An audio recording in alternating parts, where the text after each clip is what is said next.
Bismillahirrahmanirrahim.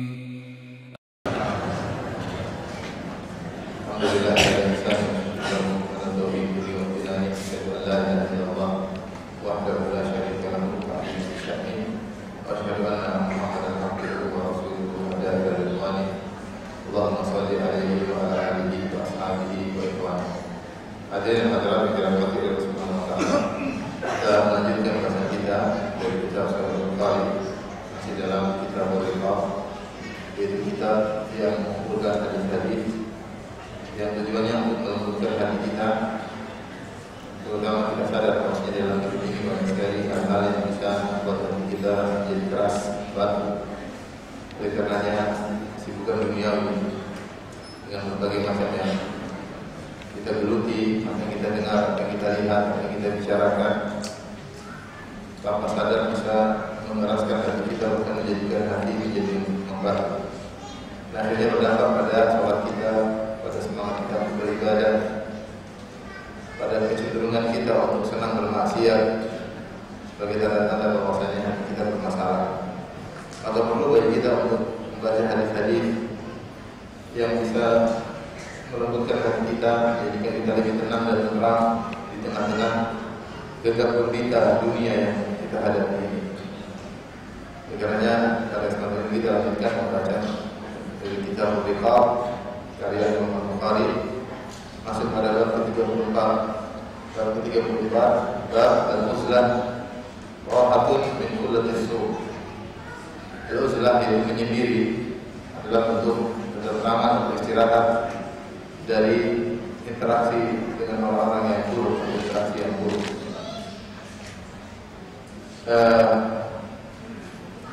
Dalam satu hadis Rasulullah bersabda, "Al-mu'min alladhi yukhalidu an-nas wa yasbir 'ala adabihim khairun min al-mu'min alladhi la yukhalidu an-nas wa la yasbir 'ala adabihim." Seorang mukmin yang dia berinteraksi dengan masyarakat dan dia bersabar dengan gangguan dari mereka, itu lebih baik daripada seorang mukmin yang dia menyendiri dan tidak bersabar atas gangguan orang-orang di sekitarnya. Hukum asal adalah seorang mukmin berinteraksi dengan yang lainnya. Apalagi kita katakan manusia dalam makhluk sosial, jadi berinteraksi dengan yang lainnya, dia bisa belajar banyak hal, ya. Dan juga dia bisa bermuamalah, bisa menata diri dalam bermuamalah dengan orang lain. Dan jika ada hal-hal yang tidak menyenangkan dari orang lain, hanya dia bersabar. Kalau demikianlah manusia, tidak semuanya menyenangkan, maka dia bersabar.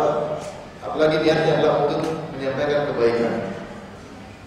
Dia niatkan untuk menyampaikan kebaikan, dia niatkan untuk mencontohkan kebaikan, dan dia bersabar. Dalam berkeluarga perlu bersabar, dalam berdakwah perlu bersabar, dalam berkaitan masyarakat perlu bersabar, dalam membina suatu yayasan harus bersabar. Tapi tujuan dia adalah untuk menyampaikan kebaikan dan untuk memberi keteladan yang baik, maka dia bersabar. Mungkin seperti lebih baik kalau dia bisa berinteraksi untuk menyebarkan kebaikan dan bersabar atas gangguan masyarakat. Lebih baik daripada seorang mukmin yang dia menyendiri, tidak kuat dengan gangguan orang lain. Dia ketemu orang sedikit dia mudah tersinggung, dia ketemu orang lain dia tidak sabar kalau dinyinyir, dia ketemu orang lain dia tidak sabar. Tetapi jika dia takut jika berinteraksi dengan masyarakat, akhirnya buat dia rusak akhlaknya dia suka marah, suka ngomel, tidak sabar, mending dia menyendiri. Tapi hukum asal seorang mukmin hendaknya dia berinteraksi dengan yang lainnya. Kecuali dalam kondisi-kondisi yang buruk, di mana masyarakat semakin parah, mau interaksi kemana-mana bisa merusak diri kita, merusak agama kita, maka saat itu hendaknya seorang berinteraksi seperlunya. Inilah yang disebutkan oleh para ulama, dilakukan oleh Nabi SAW. Nabi berinteraksi, tapi sebelum Nabi diangkat menjadi seorang Nabi, Nabi SAW hubbiba ilaihil khala. bersenang untuk menyendiri. Disebutkan karena kota Mekah di puncak-puncak kerusakan, perjudian, perzinahan, bunuh-bunuhan, tidak ada amanah, rusak di Jazirah Arab secara umum. Maka Rasulullah SAW minum khamar macam-macam. Maka Rasulullah SAW menyendiri, dan terkadang menyendiri itu bermanfaat. Oleh karenanya kita hidup sekarang di zaman yang menurut saya kalau kita terlalu banyak berinteraksi, agama kita akan semakin memudah. Karena banyak interaksi kita, ya, kita tidak kuat berinteraksi dengan interaksi yang benar. Oleh karenanya seorang di zaman seperti ini tetap berinteraksi tapi mengurangi. Jangan terlalu banyak bersosial, secukupnya. Yang bisa bermanfaat bagi dunia dan akhirat kita secukupnya. Jangan berlebihan. Kapan kita berlebihan, maka hati kita semakin rusak, agama kita semakin mudah. Semakin banyak kita tonton, semakin banyak kita dengar, semakin banyak kita interaksi, semakin banyak kita ngobrol, semakin banyak kumpul di kafe, semakin memudah agama kita. Kita perlu waktu untuk menyendiri, untuk beribadah kepada Allah, perbaiki hati kita yang mulai rusak, agar bisa nyaman kembali, agar kita lebih bahagia. Al-Imam Al-Bukhari membawa suatu judul babun at-uzlatu rahatun min kullatis su'. Menyendiri adalah kebahagiaan atau ketenteraman. Roh itu ketenteraman, istirahat dari perkumpulan yang buruk, komunitas yang buruk, dari komunitas yang buruk. Kemudian beliau membawakan beberapa hadis. Di antaranya beliau berkata, "Qala haddatsana Abu Yaman." Qala haddatsana Abu Yaman. Qala akhbarana Syu'aib an Az-Zuhri qala haddatsani Atha bin Yazid anna Abu Sa'id anna Abu Sa'id haddatsahu qala qila ya Rasulullah tahwil wa qala Muhammad bin Yusuf qala haddatsana Al-Auza'i qala haddatsana Az-Zuhri an Atha bin Yazid Al-Laythi an Abi Sa'id Al-Khudri. Bisa.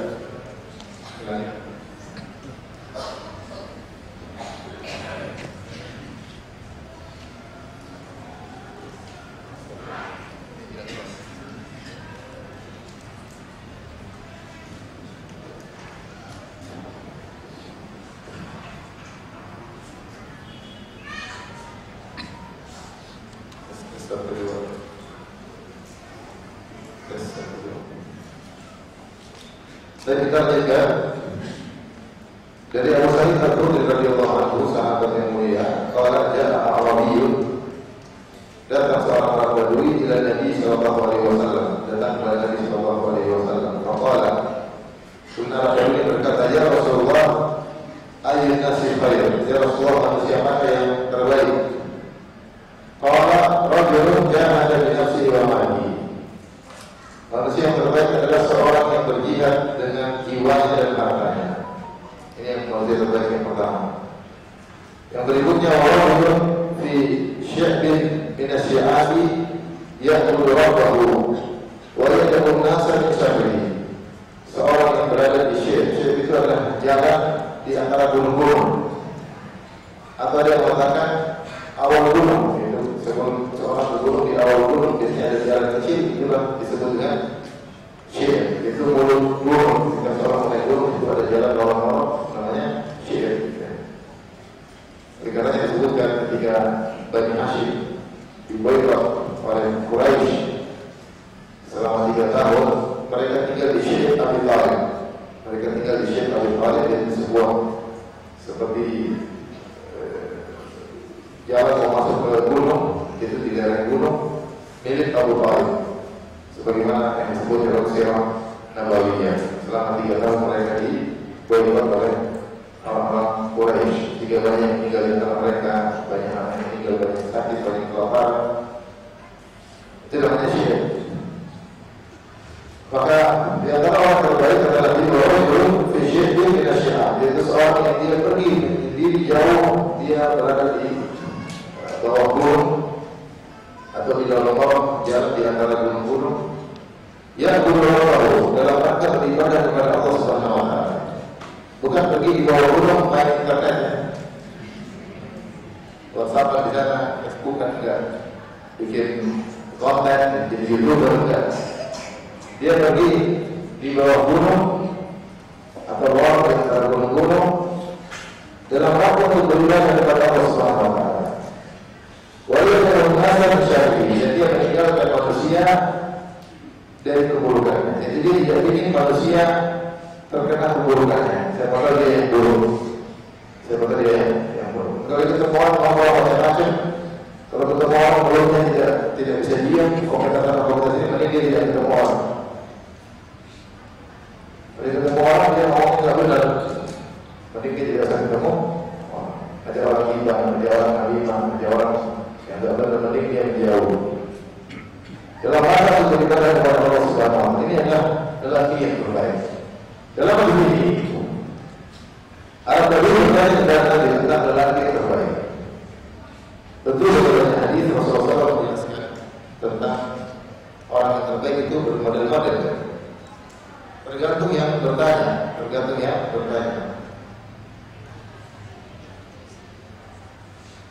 yang bertanya kepada Nabi Sallallahu Alaihi Wasallam. Terkadang Nabi jawab begini, terkadang Nabi jawab begitu. Kata para ulama, maka Rasulullah SAW jawaban beliau variatif, tergantung siapa yang bertanya. Nah, pada kesempatan kali ini Rasulullah SAW ketika ditanya oleh Arab Badui, siapa manusia terbaik, maka Rasulullah menyebutkan dua contoh. Yang pertama, orang judulnya ada dengan siwa wali, itu seorang yang berjihad. Orang yang berjihad, dia menghormatkan raga dan hartanya. Dia menghormatkan dua hal yang paling dia cintai. Apa yang paling dicintai oleh seseorang dalam hidup ini, yaitu jiwanya dan hartanya.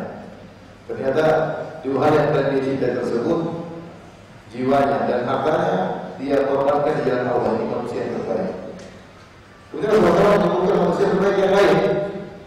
Yang jadi perhatian kita adalah model kedua ini.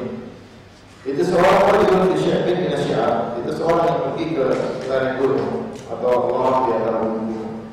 Syiar itu misalnya kalau kita masuk ke bukit, ada bukit yang di tengah-tengah ada jalan di antara dua bukit, namanya syiar. Dia di situ. Untuk apa ya? Untuk beribadah kepada Allah Subhanahu wa taala. Wa ya'lamu nasa min syarrihi, dan dia meninggalkan manusia agar manusia tidak terkena keburukan dirinya. Kata Imam Bukhari tahu Az-Zubaydi wa Sulaiman bin Jarir wa Nu'man Az-Zuhri qala Ahmad Az-Zuhri an-Nawa' Ubaydillah an Abi Sa'id bin Sa'id qala Yunus bin Mustafid wa Yahya bin Sa'id bin Shihab an-Nawa' an ba'd ashab bin Nabi sallallahu alaihi wasallam.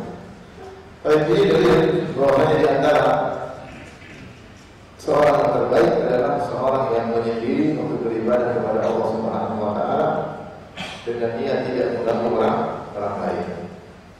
Dalam hadis kata Nabi SAW, al-muslim man salima al-muslimuna min lisanihi wa yadihi. Seorang muslim sejati, muslim yang terbaik adalah orang lain, kaum muslimin yang lain selamat dari gangguan lisannya dan gangguan tangannya. Dalam hadis yang lain berikutnya maknanya sama, kata Imam Bukhari rahimahullah taala, qala hadatsana Abu Nu'aim qala hadatsana al-Majishun an Abdurrahman bin Abi Sa'sa'ah an Abi Sa'id, dari hadis Abu Sa'id al-Khudri annahu sami'ahu yaqul, ya, bahwasanya dia mendengar Abu Sa'id berkata, sami'tu Nabi sallallahu alaihi wasallam yaqul, aku mendengar Nabi SAW bersabda, ya'ti ala nasi zamanun, akan datang kepada manusia suatu zaman, khairu mali rajuli al-muslim al-ghanam, sungguhnya harta yang terbaik yang dimiliki oleh seorang muslim adalah kambing-kambingnya. Yatba'u biha syafa'al jibal wa mawaqi' al-qatar, dia bawa kambing-kambingnya pergi ke puncak gunung, dia bawa kambing-kambingnya ke tempat gunung hujan, dia kembalikan kambing-kambingnya. Yafiru bidinihi minal bid'ah, dia bawa lari agamanya agar selamat dari fitnah-fitnah, Yang kedua ini juga sama. Rasulullah menyebutkan ada suatu zaman, itu zaman penuh dengan kerusakan. zaman penuh dengan kerusakan. Ya. Sehingga harta yang terbaik yang dimiliki oleh seorang bukanlah mobilnya, bukanlah rumahnya, tapi kambing-kambingnya. Kenapa kambing-kambing ini dijadikan terbaik? Karena kambing-kambing ini membantu dia selamat dari fitnah. Sehingga dia bawa kambing-kambingnya pergi ke puncak gunung atau pergi ke lembah-lembah atau turunnya hujan. Kemudian dia mengembalakan kambingnya, dia selamatkan agamanya dari fitnah-fitnah yang terjadi. Perhatikan dua hadis ini. Hadis yang pertama, tadi kita sebutkan seorang menyendiri agar orang lain selamat dari gangguannya. Dia menyendiri agar orang lain, dia darun nas min syarri, agar orang-orang tidak terganggu dengan gangguannya. Yang kedua juga, yang hadis kedua, dia ingin selamat dari gangguan yang terjadi. Dari gangguan yang terjadi. Ini dari bahwasanya Rasulullah, kalau bahasa kita, modal utama kita untuk bertemu dengan Allah adalah agama kita. Jangan spekulasi dengan agama kita. Kapan kita berinteraksi, agama kita semakin turun, berhenti interaksi, jangan lanjutkan. Kalau kita punya teman, didikan agama kita semakin turun, semakin malas beribadah, semakin pikir dunia, semakin hobi maksiat, semakin bawa waktu kau tinggalkan tentang tersebut. Kita hidup cuma sebentar, jangan spekulasi. Ya, oleh karenanya seorang di zaman sekarang ini, yang kita tidak tahu di zaman fitnah, fitnah harta, fitnah wanita, fitnah jabatan, fitnah maksiat tersebar di mana-mana. Fitnah ketenaran, fitnah popularitas, macam-macam. Oleh karenanya seorang waspada, terutama yang sudah tua, yang sudah nenek-nenek, meskipun masih merasa muda, tapi tetap aja nenek-nenek. Yang mulai kakek, rambutnya sudah putih, jenggot sudah putih, termasuk yang sudah muda, mulai dari awal, dan itu pola hidup. Kalau dia tidak mau pola hidup sejak muda, dia akan terbawa dengan pola hidup sampai mati.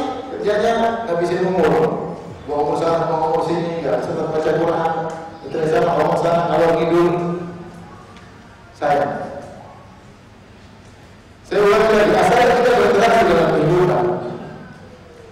Tapi kapan ternyata interaksi tersebut memberi mudarat kepada kita? Mending kita punya kami kita pergi untuk kembali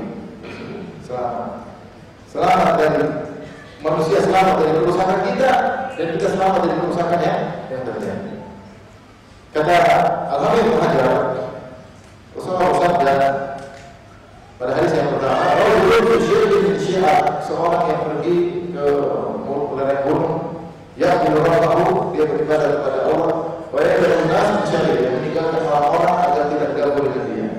Maksudnya agar engkau tawadhu. Ketika kau ikhtilat, ketika kau sendiri uzlah, bukan kau bilang orang-orang rusak, tapi saya sendiri saya takut rusak. Saya takut saya merusak orang lain. Sehingga dia tidak ujub, tapi dia merasa rendah. Sehingga dia ketika uzlah dia semakin tawadhu. Karena dia mengatakan saya tidak mau interaksi karena saya takut saya merusak orang lain. Terkadang kita merusak orang lain kalau kita sadari. Yang bisa waktu dia, kan dia agak-agak. Intinya ini adalah kebahagiaan, subhanallah. Apa namanya? Imam Al-Bukhari menyebutkan ini dengan rahmat, bahagia. Makanya saya sering bilang dari dulu, antum kalau ingin bahagia, jauh dari sos dari bahagia.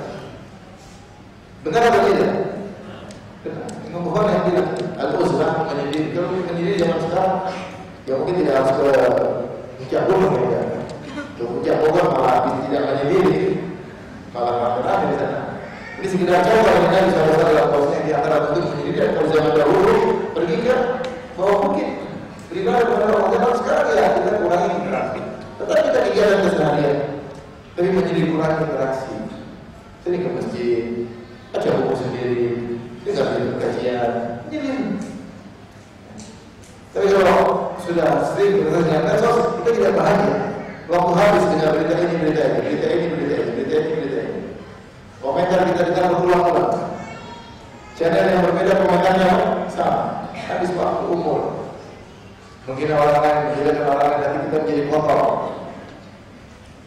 Makanya dikatakan oleh Ibnu Auf, zikrun nas wa zikrullah dawa. Nyebut-nyebut manusia adalah penyakit dan menyebut Allah, mengingat Allah adalah obat. Maka benar perkataan Imam Bukhari al-uzlatul rahah. Siapa yang menyendiri maka dia akan bahagia. Cobalah terapkan dalam kehidupan kita. Kurangi medsos, kurangi medsos. Pasti lebih bahagia. Lebih ada waktu untuk istri, lebih ada waktu untuk anak-anak, lebih ada waktu untuk kerabat, untuk orang tua ada waktu. Kenapa? Waktu kita saving, kurangi nonton apa? Medsos. Kalau enggak, nanti kita hanya potong, mengeras, membantu. Karena nasihat saya untuk saya pribadi, yang juga kepada hari akhirat, terutama nenek-nenek. Karena yang hadir banyak nenek-nenek. Udah, nenek mau diapakan nenek-nenek. Oleh karenanya, kurangi interaksi. Ibu komunitas dikurangi. Fokus ngurusi suami, ngurusi anak-anak, ngurusi diri sendiri. Baca Quran ada targetnya. Berbulan-bulan lewat dengan khatam-khatam. Sebagaimana kalau meninggal dunia saat ini, apa yang mau kita bawa ketemu dengan Allah? Modal utama kita, agama kita, iman kita. Dibuka catatan awal isinya berita politik semuanya. Apa yang kita lihat begitu dia berita politik sudah selesai waktu itu. Kurang.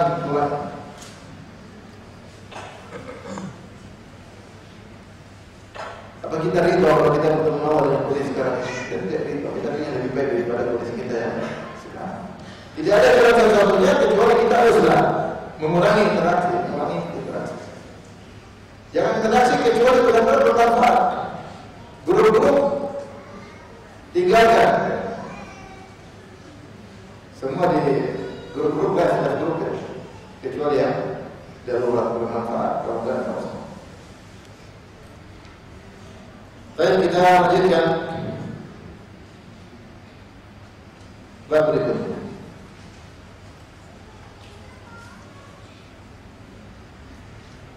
Saya bacakan perkataan Ibnu Hajar. Dia berkata,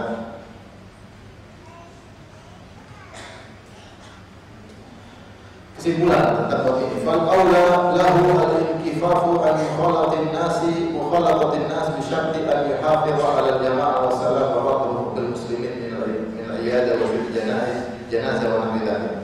Yang lebih utama adalah seorang menghadiri dari berinteraksi dengan masyarakat dengan syarat dia tetap bisa menjaga sholat jamaah. Jadi dia jangan berinteraksi tapi tetap sholat berjamaah. Bukan berarti uzlah seperti uzlahnya orang sufi, masuk dalam goa, tidak keluar-keluar, atau masuk dalam rumah kemudian matikan lampu, tidak mau bicara sama siapapun, bukan begitu, namanya uzlah sufi ya. Ini bid'ah ya. Tidak, ini maksudnya benar. Kurangi interaksi, kurangi berkomunitas, tetapi dengan syarat tetap bisa menjaga jamaah, sholat jamaah tetap sholat berjamaah. Tetap mengucapkan, menjaga salam dan menjawab salam. Tetap menjaga hak kaum muslimin kalau ada orang sakit mengunjungi. Jumuk. Kalau ada orang meninggal maka hadiri janazah dan yang semisal. Ini kesimpulan. Wal matlub innama huwa tarku fudul suhbah. Lima fi dzalika min syughlil bal. Yang dituntut adalah meninggalkan berlebihan berkomunitas, bersahabat, berteman terlalu banyak. Tinggalkan itu semua. Kenapa? Lima fi dzalika min syughlil bal. Membuat otak banyak kesibukan dengan pertemanan. Mikir si ini, mikir si mbak itu, Ummu Fulana, Abu Fulan, Abi ini, Abu Anu. Mau ke sini, ada meeting di sana, meeting di sini, mau kafe sini, kafe sana. Terlalu banyak keluar mancing, terlalu banyak keluar, terlalu banyak kegiatan, terlalu banyak. Kurangi, bukan berarti tidak boleh, kurangi. Makanya kata Ibnu Hajar, wal matlubu innama huwa tarku fudul suhbah. Yang dituntut adalah meninggalkan sikap berinteraksi, bersahabat terlalu banyak. Karena menyibukkan pikiran. Pikiran ini butuh konsentrasi untuk bisa mengingat Allah, untuk bisa ngaji, untuk bisa tadabbur Al-Quran, untuk otak konsentrasi. Ini akhirnya sudah jongkok, kemudian banyak interaksi. Repot, apa yang mau dipikirin? Perlu khusyuk, gimana khusyuk terlalu banyak berkomunitas? Waktu dia waktu anil muhimmat dan akhirnya buang-buang waktu, buang-buang umur dari perkara-perkara yang penting kata Nabi. Terlalu korbannya terbuang. Wa yaj'alul ijtima'a bi manzilatil ihtiyaj ila al-qada' wal 'asha' wa yattasilu minhu 'ala ma la budda lahu minhu fa huwa arwa'u lil badan wal qalb. Bahkan dia menjadikan berkomunitas, interaksi seperti kebutuhan, itu seperlunya aja. Sebagaimana seorang perlu makan siang dan perlu makan malam, maka dia membatasi interaksinya pada yang dia perlukan saja. Yang perlu itu dia interaksi, nggak perlu nggak usah. Fahuwa arwah bil badan wal qalb, maka dia lebih menerangkan badan dan menerangkan hati. Jadi kita kan mencari kebahagiaan, dan kebahagiaan terlalu banyak interaksi, mana nggak bahagia? Terlalu banyak teman, terlalu banyak telepon, terlalu banyak grup, terlalu banyak ting-tong di grup.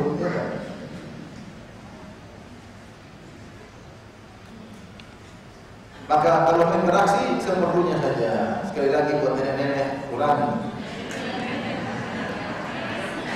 Terutama nenek-nenek, umur mereka sudah semakin dekat.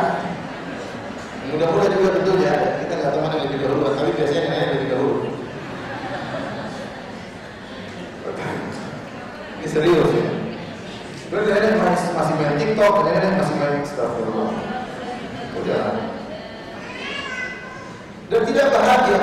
Bahagia main TikTok tak bahagia. Bahagia itu duduk baca Quran, bangun malam, sholat maghrib, berdoa itu bahagia.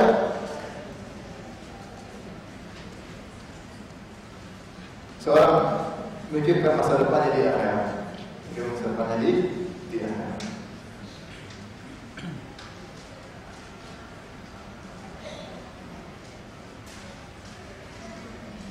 Di antara hal yang menakjubkan mereka dari Mesir. Kita baca sejarah Mesir, peradaban Mesir. Mereka sebutkan Farabilah, yaitu suku Egypt atau suku Al-Qibti, suku Egypt yang menguasai Mesir, peradaban Mesir. Kurang lebih 3.000 tahun dari sejak 3.200 sebelum Masehi sampai sekitar 400 tahun sebelum Masehi, sekitar 3.000 atau 2.100 tahun mereka berkuasa. Dengan berbagai macam puluhan Firaun. Tidak ditemukan peninggalan mereka berupa istana-istana yang megah, hampir sedikit, hampir tidak ada. Peninggalan yang didapatkan adalah berhala-berhala yang besar yang kau dibangun untuk biaya yang besar, dan mereka juga meninggalkan piramid-piramid yang besar. Piramid itu apa? Piramid itu kuburan mereka. Kemudian mereka meletakkan banyak emas-emas dalam piramid tersebut.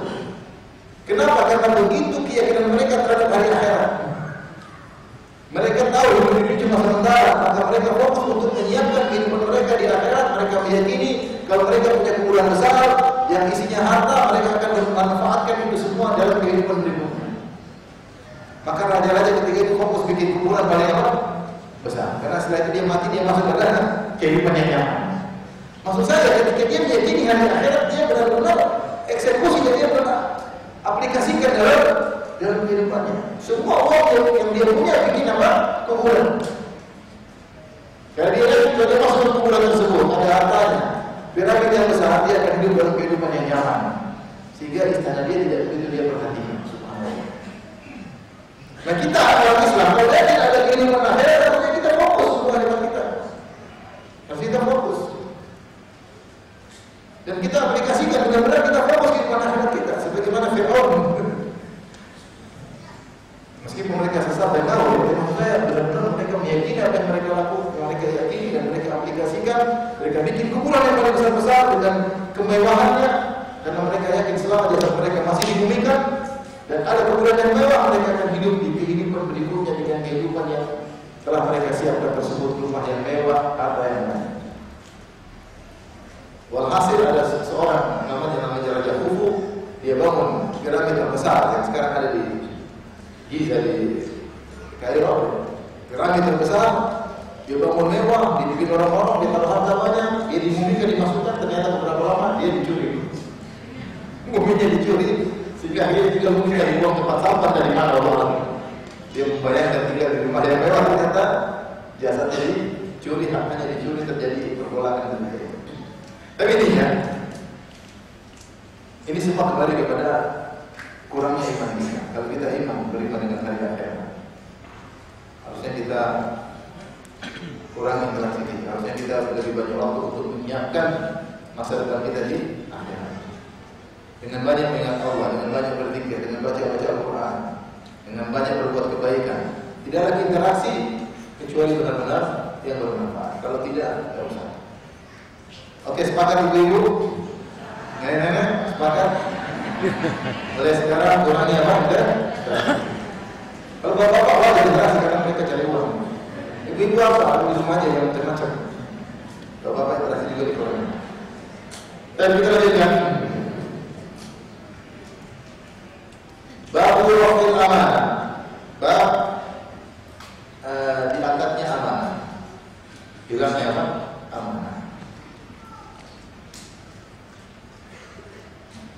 Kita hidup di zaman yang amanah semakin lama semakin hilang dari manusia.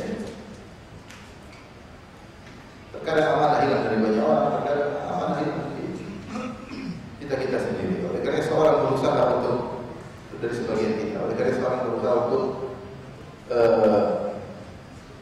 menunaikan amanah, dan amanah yang Allah berikan kepada kita banyak. Amanah agama kita, amanah iman kita, amanah keluarga kita, amanah istri kita, amanah anak kita, amanah orang tua kita, semuanya amanah.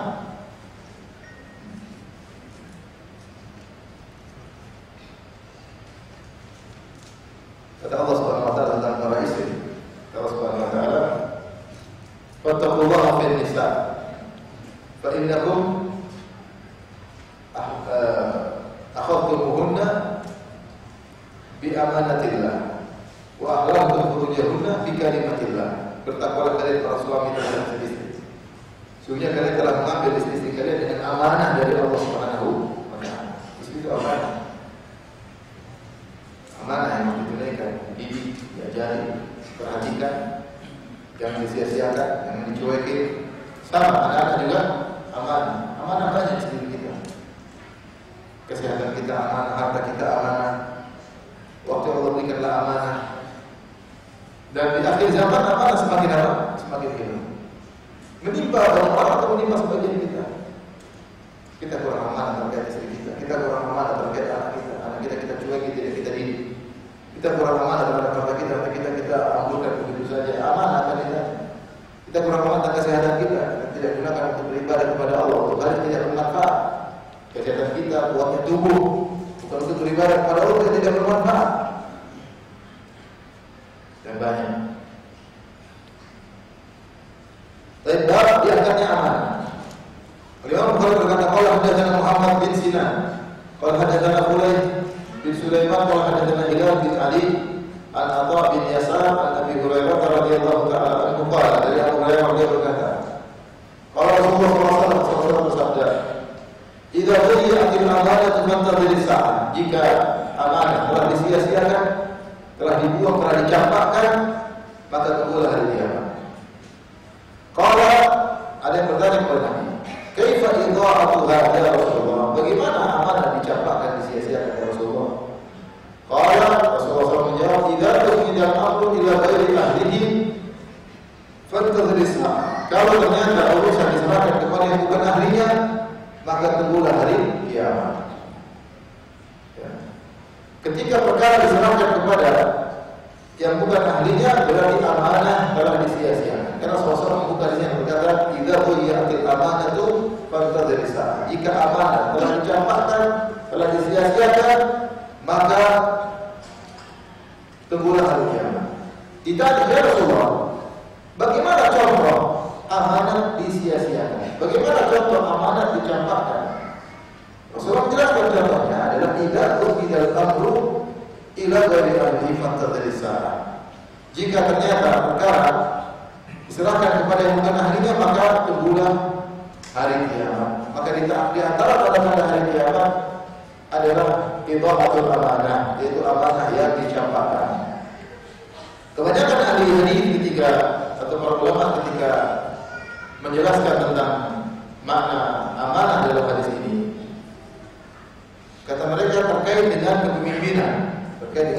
Contoh berkata Ibnu Battal dalam Syarah Sahih Bukhari dia berkata, dinukilkan juga dari Ibnu Hajar dalam Fathul Bari, makna usnidal amru ila ghairi ahli, makna yaitu perkara diserahkan kepada bukan ahlinya annal a'immata qad kamanahumullah ala ibadihi. Sesungguhnya para imam-imam atau para ulama-ulama, para pembesar-pembesar telah diamanahkan oleh Allah untuk ngurusin hamba-hamba Allah.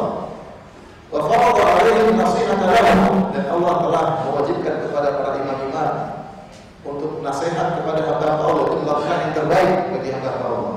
Fa yang bagi lahum tawliyatu ahli din, maka hendaknya mereka orang yang ahli agama untuk memimpin, orang yang ahli dalam hukum Islam dalam memimpin.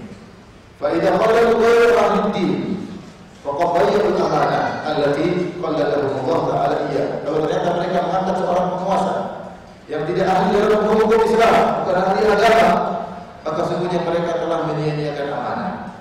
Ini saya bacakan. Saya bacakan, tidak usah baca komentar. Ini bukan baca komentar, dilarang komentar hari ini. Intinya, para ahli hadis ketika menafsirkan ayat ini atau menafsirkan hadis ini, pertama mereka tafsirkan adalah amanah terkait dengan kekuasaan. Bahwasanya yang berhak untuk berkuasa mengatur umat adalah orang yang ahli dalam hukum Islam.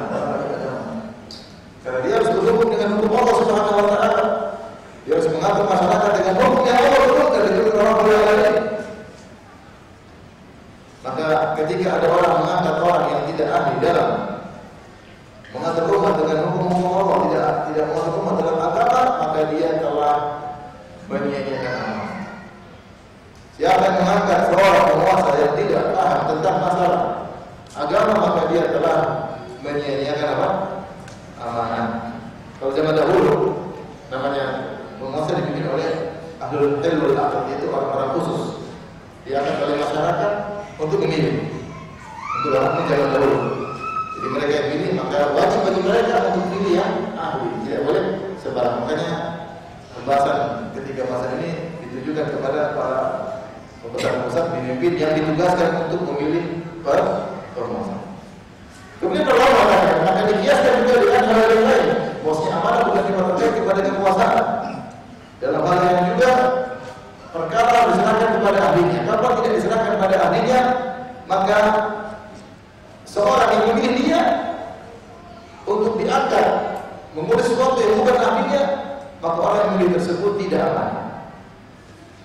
Di antara bentuk amanah harusnya dia memilih yang pantas untuk menjalankan tugas tersebut dalam segala hal. Contoh, masalah ifta, masalah fatwa tentang masalah agama. Tidak sembarang orang untuk boleh berfatwa. Dia harus memiliki disiplin ilmu, menguasai sehingga dia bisa berfatwa. Tidak sembarang orang untuk berfatwa. Demikian juga tidak sembarang orang bertanya kepada orang lain. Dia tanya kepada sembarang, dia tanya bukan ahli agama, dia tanya. Jadi tidak amanah. Kalau kamu amanah, harusnya kamu tanya kepada orang yang menurutmu mampu untuk menjawab pertanyaan tersebut. Kapasitas dalam bidangnya. Kalau kau tanya, kalau nggak jangan, berarti kau tidak amanah. Sama seperti kita punya anak, kita serahkan anak kita kepada guru yang bahlul. Kita tidak amanah terhadap anak kita. Kenapa kita pilihkan guru yang bahlul untuk anak kita? Benar tidak? Kita nggak amanah. Sama misalnya seorang orang tua disuruh mencari pasangan buat putrinya, maka dia cari laki-laki yang tidak pantas untuk istrinya, untuk putrinya, karena mungkin cuma sekedar kaya, sekedar apa. Dia tidak amanah terhadap putrinya. Seorang yang bertanya agama kepada orang yang tidak berhak untuk menjawab, dia sendiri tidak amanah terhadap dirinya. Maka saat kapan seorang menyerahkan urusan kepada yang bukan ahlinya, maka dia tidak amanah. Dia telah menyia-nyiakan amanah.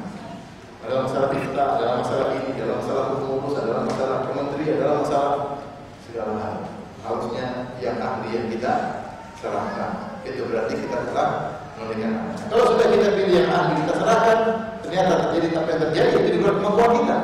Tapi kalau sejak awal kita tahu tidak ahli, bukan bidangnya, bukan keahliannya, maka tidak boleh kita menyerahkan tugas kepada orang tersebut. Kapan kita menyerahkan tugas kepada orang yang bukan ahlinya, berarti kita tidak telah menyia-nyiakan amanah. Karena seorang kalau dia tahu dia tidak pantas, tidak berhak, dia mundur. Jangan paksakan diri untuk terjerumus dalam hal yang bukan bidangnya.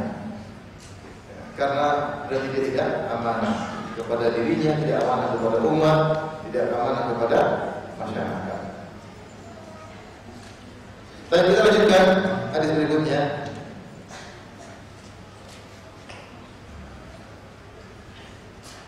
Riwayat Bukhari berkata hadis yang panjang.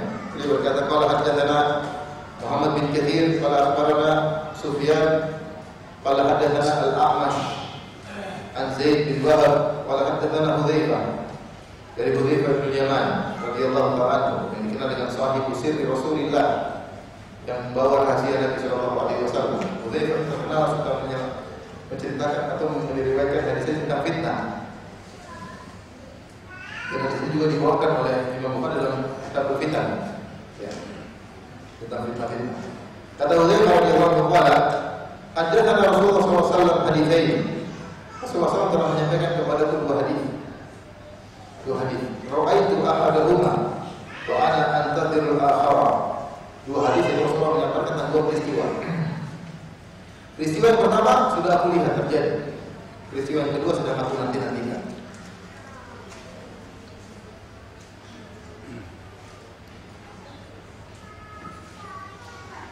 Jadi kata beliau, peristiwa yang pertama sudah aku saksikan.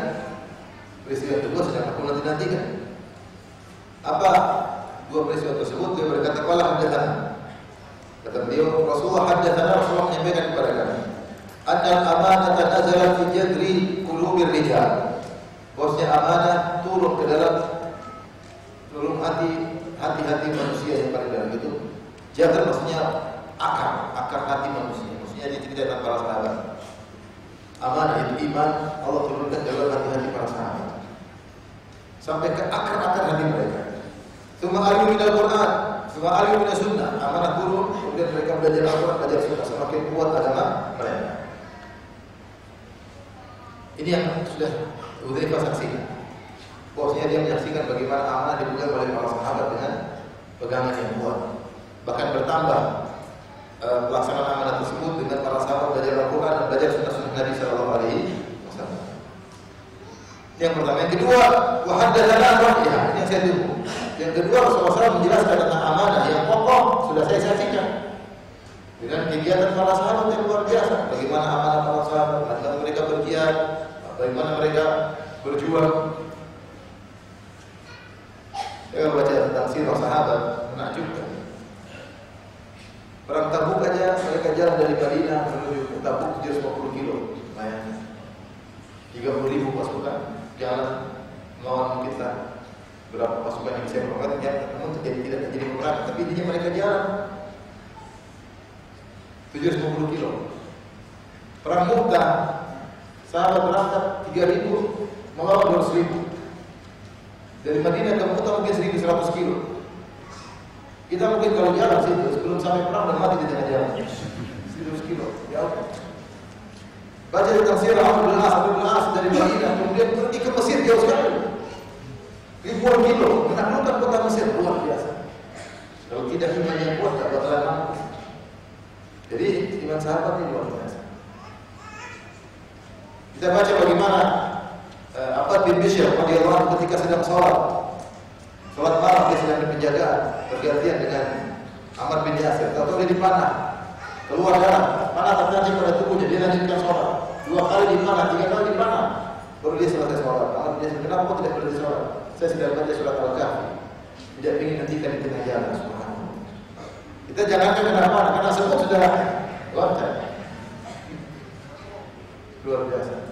Ini maksud saya, gimana Allah akan mensedekahkan seluruh hartanya untuk Islam, seluruh hartanya. Maka benar kata Hudzaifah, aku melihat bahwasanya Allah telah meletakkan amanah di akar hati manusia. Lantas mereka belajar Al-Quran dan mereka belajar Sunnah. Amanah mereka jalankan dengan Allah. Ini yang pertama sudah disaksikan oleh Hudzaifah. Yang kedua bagaimana? Masalah amanah diangkat. Kata Hudzaifah, wa haddatsana an rafiha. Dan Rasulullah SAW mengabarkan kepada kami tentang amanah yang diangkat. Qala Rasulullah bersabda, yanamu rajulun nawmata fatudghadul amanatu min qalbihi. Ada seorang sedang tidur dengan suatu tidur.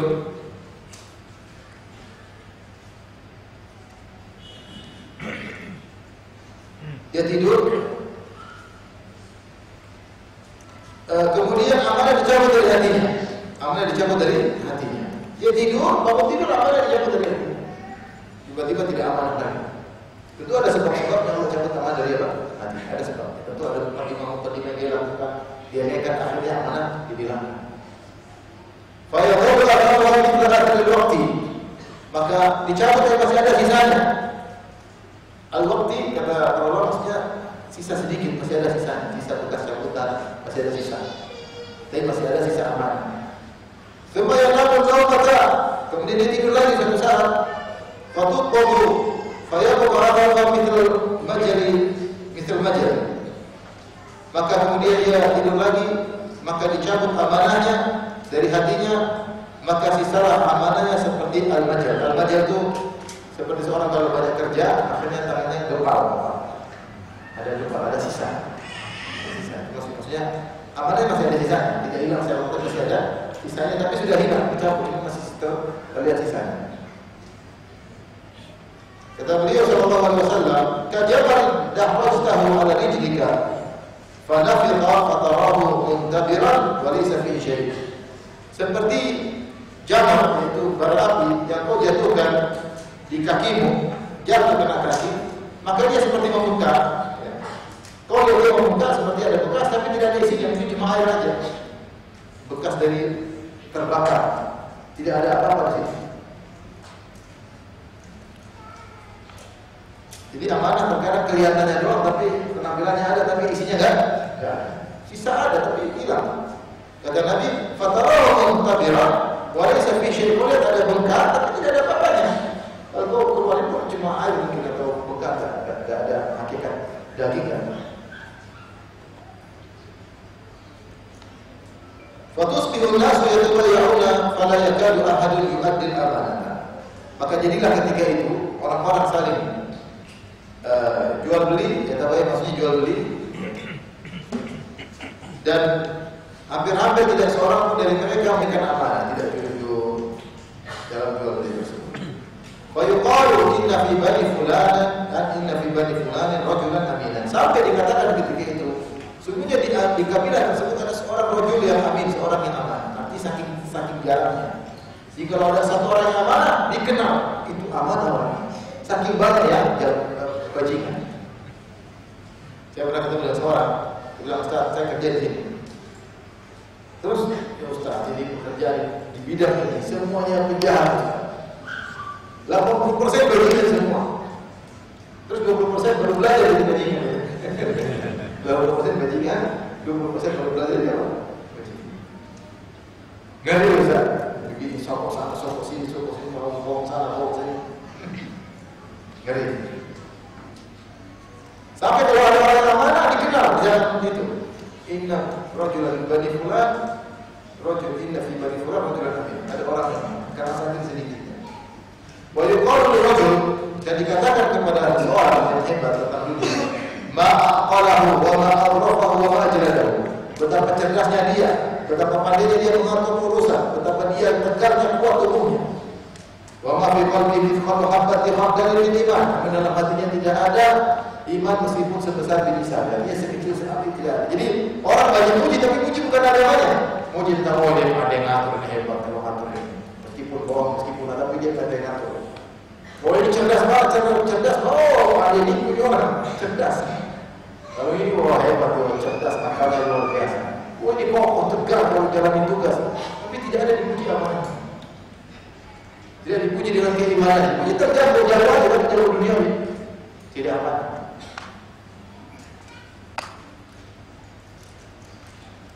Bahwa firman ini dikatakan, namun dalam hatinya tidak ada pun iman meskipun sekecil biji sawi. Walau pada atas zaman bahwa ubali ayyukum bayatu. Telah datang pada suatu zaman di mana aku tidak peduli mau berjual beli kepada siapapun.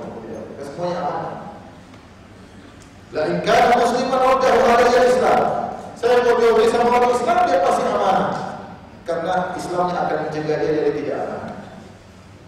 Wa in kana nasraniyan wadahu alaihi sahihi. Kalaupun saya berinteraksi jual beli dengan orang Nasrani, kalau ternyata dia bohong, akan ada petugas yang mengembalikan hak saya dan dia. Ketika itu di zaman tersebut, saya mau jual beli sama siapa saja saya tidak peduli. Mau interaksi sama siapa saja saya tidak peduli. Fa'amal al-yawm, adapun hari ini kata Hudzaifah. Fama kuntu ubayyu illa fulanan wa fulanan. Adapun hari ini aku tidak jual beli kecuali kepada si fulan dan si fulan. Artinya orang yang amanah semakin lama sedikit. Maka kita lihat qala Firyabi qala Firabri qala Abu Ja'far haddatsana Abu Abdullah wa qala sami'tu Abu Ahmad bin Asim yaqul sami'tu Abu Ubaid yaqul qala Isma'il wa Abu Amr wa ghayruhuma jidru qulubi ar-rijal al-jahru al-aslu min kulli shay' wal waqtu atharu shay' al-yasir ini Al-Bukhari menyebutkan tentang dua hadis tentang mana-mana yang sulit. Di antaranya al-jadal dalam bahasa Arab artinya akar dari segala sesuatu. Al-waqtu maknanya adalah pakai kaf. Al-waqtu bukan pakai qaf. Al-waqtu pakai qaf maknanya waktu. Al-waqtu maksudnya adalah sisa yang sedikit. Wal majal athar al-amal fil kaffi idza ghalaba. Wal majal maksudnya tangan yang tadi kita sebut.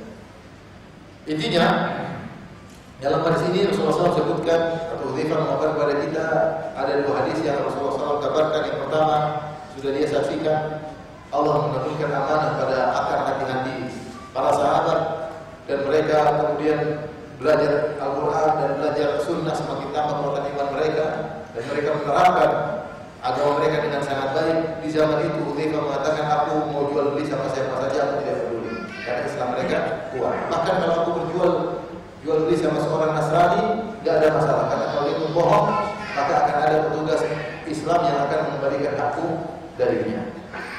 Dan Rasulullah mengatakan ada suatu zaman di mana seorang tidur atau amanah dicabut dari hatinya. Ada berisah saja cuma sedikit, kalau waktu sedikit ada bekas sedikit. Dia tidur lagi kemudian amanah dicabut lagi, semakin berisah cuma ada bengkak seperti bengkak atau tangan yang tangan yang banyak kerja sehingga kapal agak besar dikit ya, tapi nggak ada apa-apa, cuma membesar aja. Ya, jadi tebal. Atau seperti tadi barang api yang jatuhkan di kaki kemudian membengkak, ternyata nggak ada apa-apa di sini. Jadi amanah semakin hilang. Dan beliau masih menunggu zaman tersebut. Di zaman tersebut belum terjadi peristiwa itu. Nggak tahu zaman sekarang. Intinya akan datang suatu zaman di mana amanah semakin sulit. Kita susah percaya sama seseorang. Bahkan ada orang sudah kita percaya ternyata dia berkhianat, itu terjadi.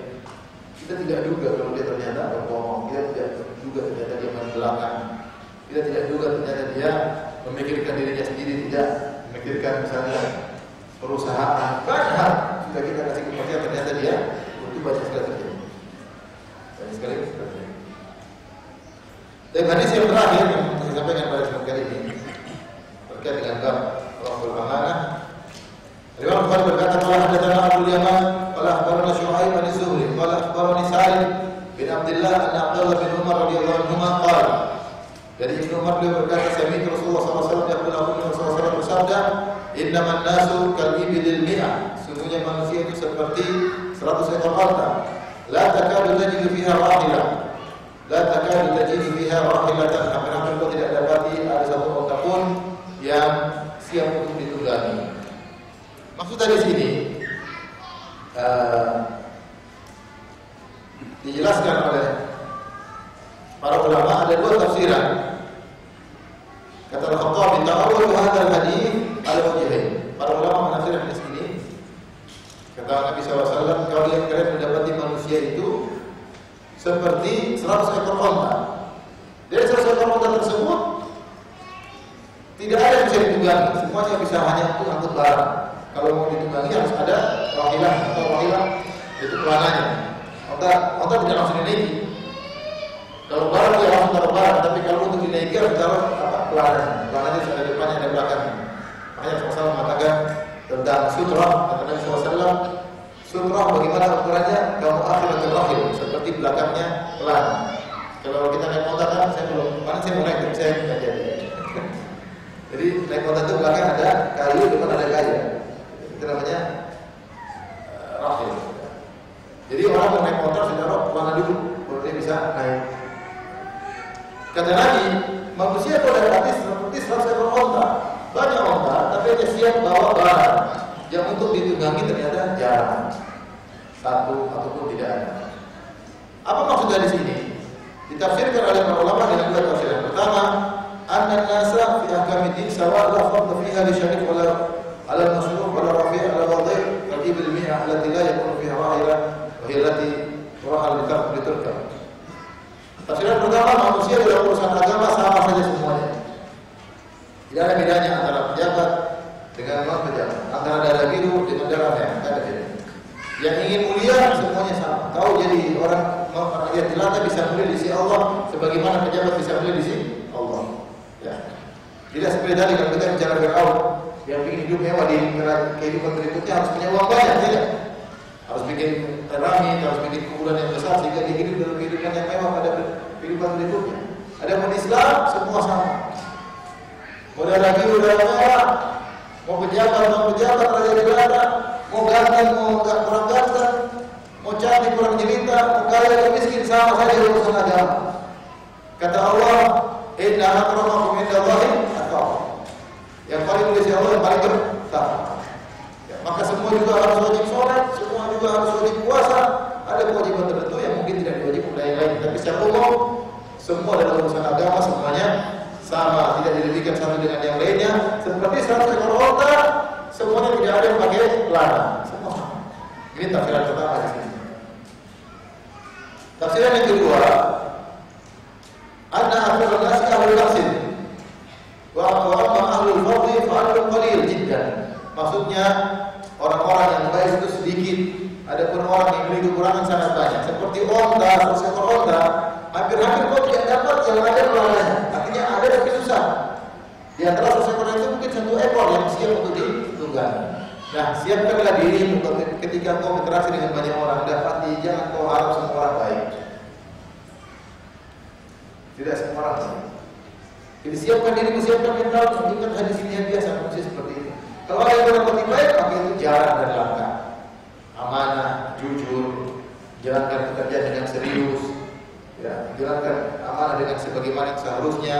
Hampir-hampir kau tidak dapati seperti kau lihat onta, mau cari yang ada pelananya, hampir-hampir kau tidak dapati. Ada tapi susah. Makanya Rasulullah mengatakan, la takadu tajid, hampir-hampir kau tidak dapat, tapi kau bisa dapat, tapi susah.